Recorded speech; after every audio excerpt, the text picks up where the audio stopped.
నమస్తే. రాష్ట్రంలో చాలామంది కొత్త పెన్షన్ల కోసం ఎదురు చూస్తున్నారు. సో ఎప్పుడొస్తాయా? ఆల్రెడీ గవర్నమెంట్ మారిపోయిన తర్వాత ఇప్పటికి కూడా ఒక పెన్షన్ కూడా కొత్తగా మంజూరు చేయలేదు. సరే ఏదేమైనా గానీ, ఏమైనా భర్తకు పెన్షన్ వచ్చి ఆయన చనిపోతే వాళ్ళ స్థానంలో భార్యలకి ఎక్కడో చోట ఇయ్యొచ్చేమో. కానీ చాలా సందర్భాల్లో దరఖాస్తు చేసుకున్నప్పటికీ పెన్షన్ల మంజూరైతే ఎక్కడ కూడా రాలేదు. ఇప్పటికి 4, 5 సార్లు దరఖాస్తు చేసుకున్నారు. కొత్త పెన్షన్లు ఎక్కడ కూడా రాలేదు. సో ఇప్పుడు రాష్ట్ర సర్కార్ ఒక అడుగు ముంగటేసి చేయూత పెన్షన్లని కొత్తగా మంజూరు చేసేందుకు కసరత్తులు ప్రారంభించింది. నిన్నటి నుంచే సైట్ ఓపెన్ అయిపోయింది. సో ఎవరైతే చేయూత పెన్షన్ల కోసం దరఖాస్తు చేసుకోవాలనుకున్నటువంటి వాళ్ళు ఎవరైతే ఉన్నారో, సో 4, 5 సార్లు మీరు పెట్టినప్పటికీ మరోసారి దరఖాస్తు చేసుకోవాల్సినటువంటి అవసరం ఉన్నది.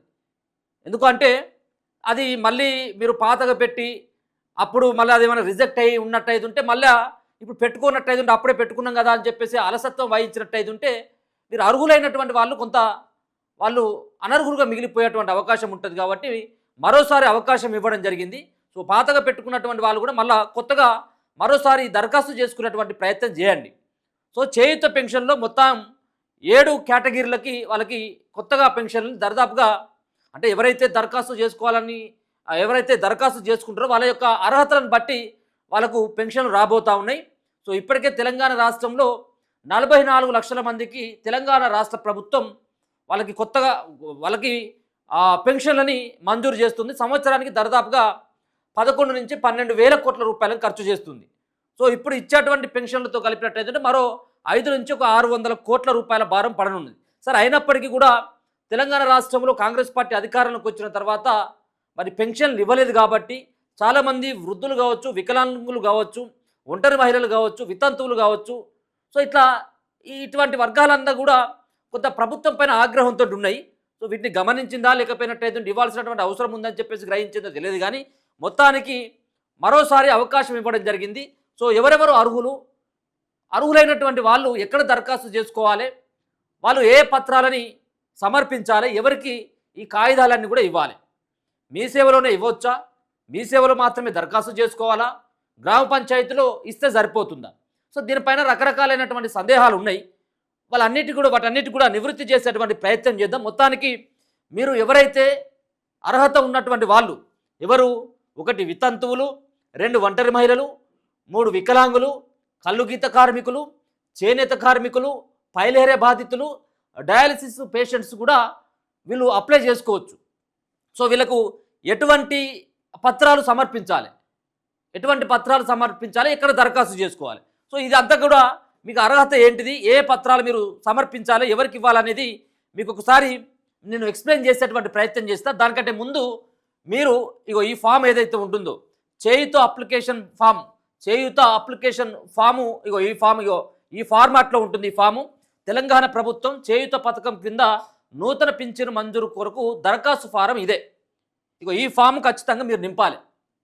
ఈ ఫామ్ నింపడమే కాకుండా నెక్స్ట్ మీరు ఆ పత్రాలు, నేను చెప్పబోయేటువంటి ఆ పత్రాలు కూడా మీ దగ్గర ఉన్నటువంటి డాక్యుమెంట్లని ఖచ్చితంగా దీనికి అటాచ్ చేసి, దరఖాస్తుదారుని యొక్క ఫోటో అటాచ్ చేసి మీరు నేరుగా మీ సేవలో కానీ, మీ గ్రామ పంచాయతీ కార్యదర్శి కానీ, మున్సిపల్ కమిషనర్ కానీ, సిటీలో ఉన్నటువంటి వాళ్ళేమో మీరు మున్సిపల్ కమిషనర్కి, అండ్ పల్లెటూరులో ఉన్నటువంటి వాళ్ళు, గ్రామాల్లో ఉన్నటువంటి వాళ్ళు గ్రామ పంచాయతీ కార్యదర్శికి కానీ ఇస్తే సరిపోతుంది.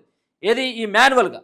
ఇక లేదు వాళ్ళు ఇస్తారో ఇవ్వరో, ఇవి మళ్ళీ ఎక్కడైనా పోతే ఇబ్బంది కదా, సో మనమే నేరుగా దరఖాస్తు చేసుకోవచ్చు కదా అనుకున్నట్టయితే మీరు మీ సేవకు దగ్గరలో ఉన్నటువంటి మీ సేవ దగ్గరికైనా వెళ్ళి మీరు ఈ అప్లికేషన్ ఫిలప్ చేసి వాళ్ళకి ఇస్తే సరిపోతుంది. ఒకసారి ఇదే ఫామ్, తెలంగాణ ప్రభుత్వం చేయూత పథకం క్రింద నూతన పెన్షన్ కోసం మరి దరఖాస్తు ఫారం, పింఛన్కి సంబంధించినటువంటి రకం. ఇప్పుడు 7 రకాలనేది చెప్పిన కదా, వితంతువులు, దివ్యాంగులు, కల్లుగీత కార్మికులు, చేనేత కార్మికులు, డయాలసిస్ బాధితులు, పైలేరియా బాధితులు, ఒంటరి మహిళలు, బీడీ కార్మికులు.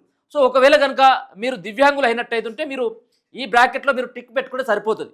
ఇక మళ్ళీ అన్నిట్లలో ఫిల్ చేయాల్సిన అవసరం లేదు. మీరు ఏ కేటగిరీ కిందకి వస్తారో, కల్లుగీత కార్మికులు అయితే కల్లుగీత కార్మికులు, దివ్యాంగులు అయితే దివ్యాంగులకు, అలాగే వితంతువులు అయితే వితంతువులకు, చేనేత కార్మికులు అయితే మీరు ఏ సంబంధించినటువంటి దానికి అర్హులో దానిపైన టిక్ పెట్టేసి ఇక్కడ ఆధార్ కార్డు ఆధారంగా వ్యక్తిగత వివరాలు, సో ఇక వేరే వివరాలు కాదు, మీ ఆధార్ కార్డులో ఏ విధంగానైతే స్పెల్లింగ్ మిస్టేక్స్, ఆధార్ కార్డులో ఏవైతే లెటర్స్ తోటి ఉంటుందో ఆ లెటర్స్ ప్రకారం మీరు ఈ దీంట్లో ఫిల్ చేయాల్సినటువంటి అవసరం ఉంటుంది. ఇక్కడ మీ జిల్లా పేరు, మండలం పేరు, గ్రామ పంచాయతీ పేరు, సో మీ వీధి ఏ వార్డు కిందికి వస్తుంది, దరఖాస్తుదారుని యొక్క పూర్తి పేరు కూడా ఇంటి పేరుతో సహా మొత్తం అంది కూడా ఫిల్ చేయాలి. దానికి సంబంధించినటువంటి తండ్రి పేరు, చిరునామా, ఇంటి నెంబరు, ప్రస్తుత పూర్తి చిరునామా, పుట్టిన తేదీ, అలాగే ప్రస్తుత వయస్సు, సో వైవాహిక స్థితి పెళ్ళయిందా లేదా అనేది, వివాహమైనట్లయితే జీవిత భాగస్వామి పేరు కూడా రాయాలి. సో ఆ భాగస్వామి యొక్క ఆధార్ సంఖ్య కూడా దీంట్లో పొందుపరచాల్సినటువంటి అవసరం ఉంటుంది. వయస్సు కోసం వయసు ధృవీకరణ పత్రం, పుట్టిన తేదీ సర్టిఫికెట్, లేకపోయినట్లయితే స్కూల్ సర్టిఫికెట్, లేదా ఓటర్ కార్డు అయినా మీరు దాన్ని దరఖాస్తు చేయాల్సినటువంటి దానికి అటాచ్ చేయాలి. సో మీరు ఏదైతే అటాచ్ చేస్తా ఉన్నారో దానిపైన మీరు టిక్ చేస్తే సరిపోతుంది. మీ మొబైల్ నెంబర్ కూడా ఖచ్చితంగా మీరు మెన్షన్ చేయాల్సినటువంటి అవసరం ఉంటుంది. అంతకంటే ఇంపార్టెంట్ ఏంటిదంటే మీ యొక్క బ్యాంకు ఖాతా సంఖ్య, బ్యాంకు బ్రాంచ్ పేరు, సో ఐఎఫ్ఎస్సి కోడ్ సంబంధించింది కూడా మీరు దీంట్లో మెన్షన్ చేయాలి. ఎందుకంటే ఇప్పుడు రానున్నటువంటి పెన్షన్లన్నీ కూడా బ్యాంకు ఖాతాలోనే పడుతున్నాయి కాబట్టి సో ఎక్కడ కూడా మీరు తప్పులు లేకుండా ఐఎఫ్ఎస్సి కోడ్ నెంబరు, మీ బ్యాంకు ఖాతా సంఖ్య, బ్యాంకు బ్రాంచ్ పేరు దీంట్లో ఫిల్ చేసి మొదటి పేజ్ ఏదైతే ఉంటుందో బ్యాంకుకు సంబంధించినటువంటి అకౌంట్ నెంబర్కు ఏదైతే ఉందో మొదటి పేజీని జిరాక్స్ కాపీని దీనికి పొందుపరచాలి. సో ఇప్పుడు మీరు ఒకవేళ కనుక దీంట్లోనే మనం ఓటర్ కార్డు అని చెప్పేసి ఓటర్ కార్డు టిక్ చేసి మన ఓటర్ కార్డు మనం దానికి పొందుపరచకపోతే ఇబ్బంది ఉంటుంది, ఏది జిరాక్స్. కాబట్టి మీరు ఏ సర్టిఫికెట్ మీరు ఇస్తూ ఉన్నారో, ఏ సంబంధించినటువంటి సర్టిఫికెట్లు మీరు దీంట్లో మెన్షన్ చేస్తూ ఉన్నారో ఆ సర్టిఫికెట్ని ఖచ్చితంగా దాంట్లో మీరు ఆ జిరాక్స్ కాపీలను ఇవ్వాలి. సో ఇక్కడ ఇదంతా కూడా ఫిల్ చేయాలి. సో రేషన్ కార్డు నెంబరు, ఆదాయ ధృవీకరణ పత్రం కూడా ఖచ్చితంగా ఇంపార్టెంట్. కుటుంబ వార్షిక ఆదాయం 2 లక్షల లోపు మాత్రమే ఉండాలి. పెన్షన్ వర్గాన్ని బట్టి ప్రత్యేక వివరాలు, సో భర్త మరణ ధృవీకరణ పత్రం, ఏది వితంతులకు సంబంధించినటువంటిది. సో అలాగే ఒంటరి మహిళలకు సంబంధించినటువంటిదేమో విడాకులది మనం కోర్టులో అప్లై చేసుకున్నట్టయితే కోర్టు నుంచి వచ్చేటువంటి విడాకుల పత్రం ఏదైతే ఉంటుందో ఆ విడాకుల పత్రం, లేకపోయినట్టయితే పెద్ద మనుషుల సమక్షంలో మరి వాళ్ళు విడాకులు తీసుకున్నటువంటి ఆ పత్రమైనా ఇక్కడ ఉండాలి. ఎప్పుడు మీకు డైవర్స్ అయినాయి, ఎప్పుడు మీకు విడాకులు అయినాయి అనేటువంటిది కూడా మీరు దీంట్లో ఆ డేట్ను కూడా పొందుపరచాలి. ఇక అలాగే చేనేత శాఖ జారీ చేసినటువంటి పత్రం, ఎవరికి? చేనేత కార్మికులకి. కళ్ళు గీత కార్మికులకి అయినట్టయితేనేమో సహకార సంఘం పేరు, సభ్యత్వ తేదీ అది కూడా మీరు దీంట్లో పొందుపరచాలన్నటువంటి అది కూడా మీకు ఇవ్వడం జరిగింది. సో ఒకసారి చూసుకోవచ్చు. జతపరచవలసినటువంటి పత్రాలు, జిరాక్స్ పత్రాలు, చెక్ లిస్టు ఒకసారి కనుక చూసినట్టయితే ఉంటే పత్రం పేరు, పూర్తిగా నింపిన దరఖాస్తు ఫారం, ఇప్పుడు మనం అనుకున్నటువంటి ఫారం ఏదైతే ఉందో ఆ ఫాము, అలాగే ఆధార్ కార్డు జిరాక్స్ ఖచ్చితంగా ఉండాలి. వయస్సు ధృవీకరణ పత్రం, పుట్టిన తేదీ పత్రం, స్కూల్ సర్టిఫికేట్ కానీ ఓటర్ కార్డు కానీ ఉండాల్సినటువంటి అవసరం ఉంటుంది. మస్ట్ ఇవన్నీ కూడా, అందుకే స్టార్ మార్కులు పెట్టిన ఖచ్చితంగా ఇవన్నీ కూడా అవసరం. సో రేషన్ కార్డు లేదా రెవెన్యూ శాఖ జారీ చేసిన వార్షిక ఆదాయ సర్టిఫికేట్, అలాగే బ్యాంకు పాస్ పుస్తకం మొదటి పేజీ జిరాక్స్, అలాగే వితంతువులు అయినట్టయితుంటే భర్త మరణ ధృవీకరణ పత్రం, ఆధార్ కార్డు, ఒంటరి మహిళ అయితే విడాకుల పత్రం, తహసీల్దారు స్థానిక విచారణ నివేదిక, చేనేత కార్మికులైతే చేనేత జౌలి శాఖ జారీ చేసిన ధృవీకరణ పత్రం, కళ్ళు గీత కార్మికులైతే ఎక్సైజ్ శాఖ జారీ చేసిన సహకార సంఘ సభ్యత్వ పత్రం ఖచ్చితంగా తప్పనిసరిగా ఇవన్నీ కూడా సమర్పించాల్సినటువంటి అవసరం ఉంటుంది. సో వీటితో పాటు ఇక్కడ ఇది ఏదైతే ఉంటుందో దీని తర్వాత దరఖాస్తుదారుని సంతకం, వేలుముద్ర కూడా దీని మీద వేయాలి. సో ఇవి దరఖాస్తు ఫారం. ఈ ఫామ్ను మొత్తం ఫిల్ చేయాలి, మీరే ఫిల్ చేసి దాని తర్వాత మీరు ఇవ్వాల్సినటువంటిది ఏముంటుందంటే ఒకసారి చూసుకోవచ్చు. ఇవా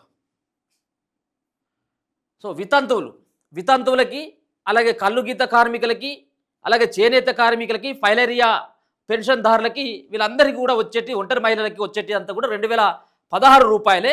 సో వికలాంగులకు వచ్చేదేమో 4016 రూపాయలు ఇచ్చేది. సో మరి పెంచేటువంటి పైసలు ఏమైనా కొత్త వాళ్ళకి వస్తాయా అంటే పెంచేటువంటి పైసలు గతంలో ఏ పైసలు అయితే వచ్చినాయో 2016 వితంతువులకి, అలాగే ఒంటరి మహిళలకి, మిగతా వాళ్ళకి ఏ విధంగా అయితే 2016లో వచ్చి, ఇది వికలాంగులు ఎవరైతే ఉన్నారో వాళ్ళకు 4016 రూపాయలు ఏవైతే వచ్చినాయో ఇవి కూడా కొత్త పెన్షన్లో ఇవే అమౌంట్ రాబోతా ఉన్నది. సో ఒకసారి చూసుకోవచ్చు. ఫస్ట్ వితంతువులకు సంబంధించినటువంటి దాన్ని, వితంతువులు ఎవరు, వితంతువులు ఎట్లా దరఖాస్తు చేసుకోవాలి? వితంతువులు అయినట్టయితే 18 సంవత్సరాలు మరియు అంతకంటే ఎక్కువ వయసు ఉండాలి. భర్త మరణ ధృవీకరణ పత్రం ఖచ్చితంగా ఉండాలి. ఏది భర్త చనిపోయినట్టుగా గ్రామ పంచాయతీ నుంచో లేకపోతే మున్సిపాలిటీ నుంచి వచ్చేటువంటి డెత్ సర్టిఫికేట్ ఏదైతే ఉందో ఈ డెత్ సర్టిఫికేట్ని ఖచ్చితంగా దీనికి దరఖాస్తు ఫామ్, ఇంతకుముందు నేను చూపెట్టినటువంటి దరఖాస్తు ఫామ్కి ఆ మహిళ ఒకవేళ కనుక వితంతు అయినట్టయితే ఉంటే భర్త మరణ ధృవీకరణ పత్రం, సో వితంతు అయినటువంటి ఆమె యొక్క ఆధార్ కార్డు, ఆమె యొక్క రేషన్ కార్డు, ఆమె యొక్క బ్యాంక్ పాస్బుక్ ఫస్ట్ పేజీ, అలాగే రేషన్ కార్డు ఉంటే రేషన్ కార్డు, ఆమె 18 సంవత్సరాలు నిండినట్టుగా ఆధార్ కార్డు ఎట్లా ఉంటుంది కాబట్టి ఆధార్ కార్డుతోటి ఇది దరఖాస్తు చేసుకోవాలి. ఎవరు? వితంతువులు. అలాగే ఒంటరి మహిళల విషయానికి వచ్చినట్టయితే ఉంటే ఒంటరి మహిళల్లో 18 సంవత్సరాలు మరియు అంతకంటే ఎక్కువ వయసు ఉండి భర్త నుండి విడిపోయి ఉండాలి లేదా భర్త వదిలేసి ఉండాలి. విడిపోయిన కాలం నుంచి 1 సంవత్సరం కంటే ఎక్కువగా ఉండాలి.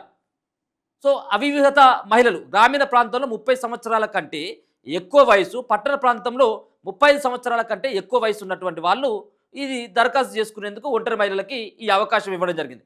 అందరికీ కూడా ఇది ఈ పత్రాలు తప్పనిసరిగా ఉండాలా. దాంతోపాటు ఇంతకుముందు నేను చెప్పినట్టుగా ఆధార్ కార్డు, వీటితో పాటు Aadhaar card, ration card, bank pass పుస్తకం ఇది ఎవరికైనా కానీ ఇంపార్టెంటే. ఇలా ఉన్నటువంటి వాళ్ళకి అందరికీ కూడా ఇలా ఇప్పుడు మనం వీళ్ళు అప్లై చేసుకున్నటువంటి వాళ్ళకి ఇవి తప్పనిసరి. Ration card, Aadhaar card, voter ID card, అలాగే అలాగే వీళ్ళు ఒంటరి మహిళలు అయినట్టయితే ఉంటే దానికి సంబంధించినటువంటి పేపర్స్, ఒంటరి మహిళలు అయినట్టయితే ఉంటే వాళ్ళు ఏదైతే విడిపోయినటువంటి కాగితం, డైవర్స్ అయినటువంటి ఏదైతే పేపర్ ఉంటుందో దాన్ని కూడా మీరు అప్లై చేయాల్సినటువంటి అవసరం ఉంటుంది. ఇక కళ్ళు గీత కార్మికులు అయినట్టయితే ఉంటే వాళ్ళకు కూడా 2016 రూపాయలు వస్తాయి. 50 సంవత్సరాలు మరియు అంతకంటే ఎక్కువ వయసు ఉన్నటువంటి వాళ్ళు ఉండాలి. కళ్ళు గీత కార్మికుల సహకార సంఘంలో సభ్యత్వం ఉండాలి. ఎక్సైజ్ శాఖ ధృవీకరణ ఉండాలి. వాళ్ళు ఎక్సైజ్ శాఖ వాళ్ళు ధృవీకరణ పత్రం ఇస్తారు కదా, ఆ పత్రం ఖచ్చితంగా ఉండాలి. వాళ్ళకి 50 సంవత్సరాలకే వీళ్ళకి కళ్ళు గీత కార్మికులకు కానీ చేనేత కార్మికులకు కానీ 50 సంవత్సరాలకే పెన్షన్ వస్తుంది కాబట్టి సో వాళ్ళు కళ్ళు గీత కార్మికుల, వాళ్ళు చేనేత కార్మికుల అనేది వాళ్ళ సంబంధించినటువంటి చేనేత కార్మికులు అయితేనేమో జౌలు శాఖ నుంచి ధృవీకరణ పత్రం ఉండాలా. వీళ్ళు కళ్ళు గీత కార్మికులు అయినట్టయితేనేమో ఎక్సైజ్ శాఖ ధృవీకరణ పత్రం ఖచ్చితంగా ఉండాలి. దాంతోపాటు కళ్ళు గీత కార్మికుల సహకార సంఘంలో ఖచ్చితంగా ఆ వ్యక్తికి సభ్యత్వం ఉండాల్సినటువంటి అవసరం ఉంటుంది. సో చేనేత కార్మికులకు కూడా 2016 రూపాయలకి 50 సంవత్సరాలు నిండాలి. అంతకంటే ఎక్కువ వయసు ఉన్న కానీ పర్వాలేదు, కానీ 50 సంవత్సరాలకు తగ్గకుండా ఉండాలి. అలాగే చేనేత జౌలి శాఖ నుంచి ధృవీకరణ పత్రం ఉండాలి. ఇక వికలాంగులకు మనకు తెలుసు 4016 రూపాయలు వాళ్ళకు పెన్షన్ వచ్చేది. వాళ్ళకు వయసుతో సంబంధం లేదు. సో వాళ్ళకి సదరం అంచనా ప్రకారం అంటే సదరం సర్టిఫికెట్ అది ఇస్తారు కాబట్టి హాస్పిటల్లో, గవర్నమెంట్ హాస్పిటల్లో వాళ్ళకి 40% లేదా అంతకంటే ఎక్కువ వైకల్యం ఉండాలి. 40% కంటే తక్కువ ఉన్నట్టయితే వాళ్ళు అర్హులు కాదు. వాళ్ళు 40% కంటే ఎక్కువ ఉండాలి. 40% ఉన్నా పర్వాలేదు, 40% కంటే ఎక్కువ ఉన్నా కానీ వాళ్ళని వికలాంగులుగా పరిగణిస్తారు. కాబట్టి వాళ్ళు సదరం సర్టిఫికెట్ ప్రకారం ఇది డిసైడ్ చేస్తారు. కాబట్టి సదరం సర్టిఫికెట్ మస్ట్ ఉండాలా. సదరం సర్టిఫికెట్లో 40% ఖచ్చితంగా అంగవైకల్యం ఉన్నట్టుగా ధృవీకరణ పత్రం ఉండాలి. సో వినికిడి లోపం హెచ్ఐ విషయంలో 51% వైకల్యం ఉండాలి. ఒకవేళ కనుక వాళ్ళు చెవిటి వాళ్ళు అయినట్టయితే ఉంటే వాళ్ళకి అంటే వాళ్ళకి వినపడదు కాబట్టి 51% ఖచ్చితంగా అంటే సగానికి ఎక్కువగా వాళ్ళకు వినికిడి లోపం ఉన్నట్టుగా హెచ్ఐ ఈ విషయంలో 51% ఖచ్చితంగా అంగవైకల్యం ఈ వైకల్యం ఉన్నట్టుగా మరి వినికిడి లోపం ఉన్నట్టుగా ఈ సర్టిఫికెట్ కూడా తీసుకొచ్చి దరఖాస్తు చేసుకోవాలి. ఇక ఫైలేరియా పెన్షన్ కోసం వాళ్ళు దరఖాస్తు చేసుకున్నటువంటి వాళ్ళు గ్రేడ్ 2 మరియు గ్రేడ్ 3 ఫైలేరియాతో బాధపడుతున్నటువంటి వ్యక్తులు అలాగే డయాలసిస్ పెన్షన్ 2016 వీళ్ళకు కూడా ఆరోగ్యశ్రీ కింద చికిత్స పొందుతున్న డయాలసిస్ రోగులు ఎవరైతే ఉంటారో డయాలసిస్ రోగులు కూడా వాళ్ళు దరఖాస్తులు చేసుకోవచ్చు. ఇక ఇక్కడ స్పష్టంగా కనబడతా ఉన్నది. ఇగో వితంతు పెన్షన్ కోసం 18 సంవత్సరాలు మరియు అంతకంటే ఎక్కువ వయసు భర్త మరణ ధృవీకరణ పత్రం ఇంతకుముందు నేను చెప్పినట్టుగానే ఇదంతా కూడా కనబడతా ఉన్నది. వికలాంగులైతే నేను ఇంతకుముందు మొత్తం కులంకుశంగా కూడా చెప్పడం జరిగింది. ఇక్కడ ఈ పేజీలోనే స్పష్టంగా ఇవ్వడం జరిగింది ఎవరెవరు అర్హులు, వాళ్ళకి ఏ విధమైనటువంటి పేపర్స్ తోటి దరఖాస్తులు చేసుకోవాలనేది.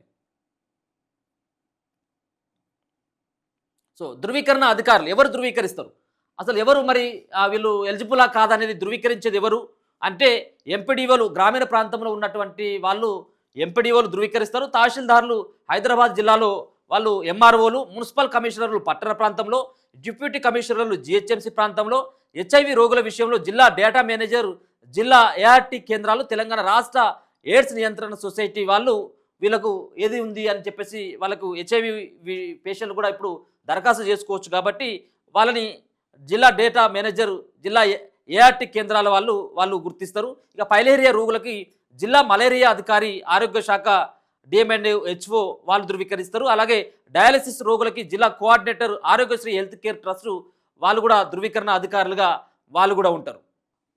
ఇంతకుముందు నేను చెప్పినట్టుగా ఎవరైతే ఒకవేళ కనుక ఒంటరి మహిళలైనా ఒకవేళ కనుక వితంతువులైనా వాళ్ళు వికలాంగులైనా కానీ వికలాంగులు అయితేనేమో సదరం సర్టిఫికేట్ ఖచ్చితంగా ఉండాలి. సో వితంతువులైనట్టయితే ఉంటేనేమో భర్త యొక్క మరణ ధృవీకరణ పత్రం ఉండాలి. కేవలం భర్త మరణ ధృవీకరణ పత్రం అటాచ్ చేసి ఇప్పుడు నేను చెప్పినటువంటి ఏదైతే ఆ ఫామ్ నింపితే సరిపోతుంది అంటే అది కూడా కాదు. సో వాటితో పాటు ఇవి ఖచ్చితంగా అన్నిటికీ ఉండాలి. అందరు కూడా ఎవరైతే 7 కేటగిరీలకు వాళ్ళకి అవకాశం ఇవ్వడం జరిగిందో దరఖాస్తు చేసుకోవడానికి వాళ్ళంతా వీటిని కూడా ఇవ్వాలి. పూర్తిగా నింపినటువంటి దరఖాస్తు ఫారం ఖచ్చితంగా. అంతేకాకుండా ఆధార్ కార్డు, వయస్సు ధృవీకరణ పత్రం అంటే జనన ధృవీకరణ పత్రం, పాఠశాల ధృవీకరణ పత్రం, ఓటర్ కార్డు, రేషన్ కార్డు లేదా రెవెన్యూ శాఖ జారీ చేసిన వార్షిక ఆదాయ ధృవీకరణ పత్రం, బ్యాంక్ పాస్బుక్ మొదటి పేజీ. ఇది ఎవరికైనా కానీ ఈ 5 ఖచ్చితంగా మస్ట్ ఉండాల్సిందే. ఈ 5టితో పాటు మీరు ఇంతకుముందు చూపెట్టినట్టుగా ఒంటరి మహిళలు ఒకవేళ ఉదాహరణ తీసుకుందాం. వివాహిత మహిళలు 18 సంవత్సరాల మరియు అంతకంటే ఎక్కువ వయసు ఉండి భర్త నుండి విడిపోయిన సర్టిఫికేట్ ఏదైతే ఉందో, భర్త వదిలేసినా భర్త నుంచి విడిపోయిన విడాకుల సర్టిఫికేట్ ఏదైతే ఉంటుందో ఈ విడాకుల సర్టిఫికేట్తో పాటు విడిపోయిన కాలం 1 సంవత్సరం కంటే ఎక్కువ ఉండాలి.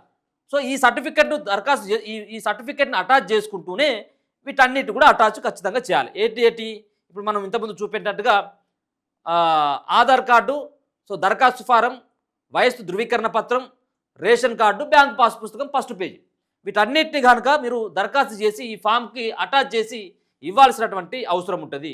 ఇదే ఈ ఫామ్ మొదట్లో పెట్టేసి దీని కింద మొత్తం నేను చెప్పినటువంటి జిరాక్స్ అన్ని అటాచ్ చేసి ఇక్కడ దరఖాస్తుదారుని యొక్క ఫోటో మీరు అతికి పెట్టేసి మీరు ఈ యొక్క ఫామ్ని మీ సంబంధిత గ్రామ పంచాయతీలో కానీ మున్సిపాలిటీ ఆఫీసులో కానీ లేకపోయినట్టయితే మీ సేవలో కానీ ఈ ఫామ్ అంతా కూడా నింపి మీరు ఆ పోర్టల్లో చేయుత సంబంధించినటువంటి పోర్టల్లో మీరు దరఖాస్తు చేయాల్సినటువంటి అవసరం అయితే ఉంటుంది. దీంట్లో కులంకుశంగా ఇవ్వడం జరిగింది. ఏంటిది అనేది వితంతు పెన్షన్ కొరకు, వితంతు పెన్షన్ కోసం అయితే నూతన అప్లికేషన్ ఫారం, ఇంతకుముందు చూపెట్టేటువంటి form, Aadhaar card xerox, ration card xerox, భర్త మరణ ధృవీకరణ పత్రం జిరాక్సు, ఆదాయ ధృవీకరణ పత్రం జిరాక్సు, భూమి పాస్ పుస్తకం జిరాక్సు, ఫోన్ నెంబర్ ఒక ఫోటో. ఎవరు? వితంతు పెన్షన్ కోసం. అలాగే దివ్యాంగుల పెన్షన్ కొరకు నూతన application form, Aadhaar card xerox, ration card xerox, Sadaram certificate xerox, ఆదాయ ధృవీకరణ పత్రం జిరాక్సు, భూమి పాస్ పుస్తకం జిరాక్సు. ఒకవేళ భూమి లేకపోయినట్టయితేనే భూమి లేదు, అవసరం లేదు. ఫోన్ నెంబరు ఒక ఫోటో. ఒంటరి మహిళల పెన్షన్ కోసం నూతన application form, Aadhaar card, ration card, విడాకుల ధృవీకరణ పత్రం, ఆదాయ ధృవీకరణ పత్రం, ఫోన్ నెంబరు ఒక ఫోటో.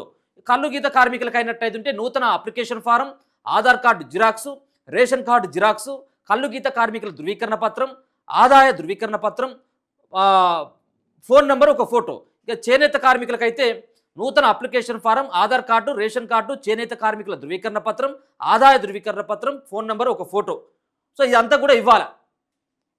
ఇవన్నీ కూడా అటాచ్ చేసి మీరు దరఖాస్తు చేసుకోవాలి. సరే, మొత్తానికైతే ఇవన్నీ మనం నింపేసి ఇవ్వాల్సినటువంటి అవసరం ఉంటుంది. డేట్ అయితే ఈ రోజు వరకు లాస్ట్ డేట్ అని ఎక్కడ కూడా అధికారులు మెన్షన్ చేయనప్పటికీ, సో మరి ఆగస్టు 15 నుంచి కొంతమందికి పెన్షన్ రాబోతున్నట్టుగా తెలుస్తూ ఉన్నది. సో ఆగస్టు తర్వాత సెప్టెంబర్ నెలలో మీరు దరఖాస్తు చేసుకున్నటువంటి ఏవైతే ఉన్నాయో, ఇప్పుడు దరఖాస్తు చేసుకున్నటువంటి వాటికి కూడా సెప్టెంబర్లో మోక్షం లభించేటువంటి అవకాశం ఉన్నది. కాబట్టి మీరు ఇమీడియట్గా 10-15 రోజులలో మీరు దరఖాస్తు చేసుకున్నట్టయితే పెన్షన్ ఇంకా తొందరగా వచ్చేటువంటి అవకాశం అయితే స్పష్టంగా కనబడతా ఉంది. మీరు ఈ అవకాశాన్ని అయితే వదులుకొని, గతంలో మేము అప్లికేషన్ పెట్టినాం కాబట్టి ఇప్పుడు పెట్టకూడదు అన్నటువంటిది చాలామంది చెప్తా ఉన్నారు. అప్పుడు పెట్టింది కాబట్టి ఇప్పుడు ఎందుకు అనేది. సరే, మరోసారి ప్రయత్నం చేస్తే పోయేది ఏం లేదు కాబట్టి ఒకసారి మళ్ళీ మీరు దగ్గరలో ఉన్నటువంటి మీ సేవలో లేకపోయినట్టయితే ఎంపీడీఓ కార్యాలయంలో ఒకసారి పోయి మీరు వివరాలను కూడా తెలుసుకునేటువంటి ప్రయత్నం చేయండి. దాని తర్వాత మీరు అప్లై చేసేటువంటి ప్రయత్నం అయితే చేయండి. చాలా రోజులుగా ఎదురు చూస్తున్నటువంటి వాళ్ళు చాలామందికి ఇవ్వాల్సినటువంటి అవసరం ఉంటుంది. సో మనకు తెలుసు, వికలాంగులు కానీ, వితంతువులు కానీ, అలాగే వృద్ధులు కానీ వాళ్ళు ఏ పని చేసుకోలేనటువంటి స్థితిలో ఉంటారు కాబట్టి వాళ్ళకు ఇవ్వాల్సినటువంటి అవసరం ఉంటుంది. ఇప్పటికే సంవత్సరానికి దాదాపుగా 11 నుంచి 12 వేల కోట్ల రూపాయలని వాళ్ళకి వివిధ పెన్షన్ల రూపంలో ఇస్తున్నటువంటి ప్రభుత్వం మళ్ళీ 5 నుంచి 600 కోట్ల రూపాయలు అదనంగా కొత్త పెన్షన్ల కోసం వాళ్ళు మళ్ళీ ఈ బడ్జెట్లో ఇవ్వాల్సినటువంటి అవసరం ఉంటుంది. కాబట్టి సో మొత్తానికి వాళ్ళ యొక్క చాలా రోజులుగా ఎదురు చూస్తున్నటువంటి వాళ్ళు ఈ పెన్షన్ ఎప్పుడు వస్తుందని చెప్పేసి ఎదురు చూస్తున్నటువంటి వాళ్ళకైతే ఇది చాలా గుడ్ న్యూస్. కొంత ప్రభుత్వం కూడా ఇంకా తొందరగా అందించాల్సిన అవసరం ఉంటుంది. చాలామంది వేల సంఖ్యలో ఉన్నారు, లక్షల సంఖ్యలో ఉన్నట్టుగా తెలుస్తూ ఉన్నది. లక్షల సంఖ్యలో కొత్త పెన్షన్ల కోసం చాలామంది వితంతువులు కావచ్చు, వృద్ధులు కావచ్చు, వికలాంగులు కావచ్చు, వీళ్ళందరూ కూడా లక్షల సంఖ్యలో ఎదురు చూస్తూ ఉన్నారు. సో వాళ్ళ కోసం మరోసారి అప్లికేషన్ను పెట్టుకునేందుకు ప్రభుత్వం అయితే అవకాశం ఇచ్చింది కాబట్టి దీన్ని వినియోగించుకోవాల్సినటువంటి అవసరమైతే ఎంతైనా ఉన్నది. చూస్తూనే ఉండండి మన తొలి వెలుగు.